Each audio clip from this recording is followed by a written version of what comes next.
नमस्कार, तुम्हा सर्वांचं माझ्या चॅनलवरती स्वागत आहे. कहाणी श्री हरितालिकेची. एके दिवशी शंकर पार्वती कैलास पर्वतावर बसले होते.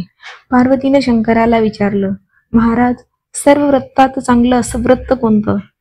श्रम थोडे आणि फळ पुष्कळ असं एखादं व्रत असेल तर मला सांगा. मी कोणत्या पुण्याईनं आपले पदरी पडले हेही मला सांगा. तेव्हा शंकर म्हणाले, जसा नक्षत्रात चंद्र श्रेष्ठ, गृहात सूर्य श्रेष्ठ, 4 वर्णात ब्राह्मण श्रेष्ठ, देवात विष्णू श्रेष्ठ, नद्यात गंगा श्रेष्ठ, त्याप्रमाणे हरितालिका हे व्रत सर्वात श्रेष्ठ आहे. ते तुला सांगतो. तेच तू पूर्वजन्मी हिमालय पर्वतावर केलंस आणि त्याच पुण्यानं तुम्हाला प्राप्त झालीस. ते ऐक. हे व्रत भाद्रपद महिन्यातील पहिल्या तृतीयेला करावं. ते पूर्वी तू कसं केलंस ते मी तुला आता सांगतो. तू लहानपणी मी तुला प्राप्त व्हावं म्हणून मोठं तप केलंस. 64 वर्ष तर झाडाची पिकली पानं खाऊन होतीस. थंडी, पाऊस, ऊन ही तिन्ही दुःख सहन केलीस. हे तुझे श्रम पाहून तुझ्या वडिलांना फार दुःख झालं व अशी कन्या कोणाला द्यावी अशी त्यांना चिंता पडली.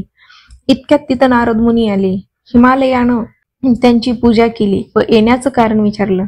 तेव्हा नारद म्हणाले, तुझी कन्या उपवर झाली आहे. ती विष्णूला द्यावी. तो तिचा योग्य नवरा आहे.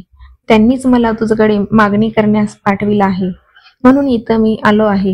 हिमालयाला मोठा आनंद झाला. त्यानं ही गोष्ट कबूल केली. नंतर नारद तेथून विष्णूकडे आले. त्यांना ही हकीकत कळविली व आपण निघून दुसरीकडे गेले. नारद गेल्यावर तुझ्या वडिलांनी ही गोष्ट तुला सांगितली. ती गोष्ट तुला रुचली नाही. तू रागवलीस. असं पाहून तुझ्या सखीनं रागवण्याचं कारण विचारलं. तेव्हा तू सांगितलंस, महादेवा वाचून मला दुसरा पती करणे नाही असा माझा निश्चय आहे.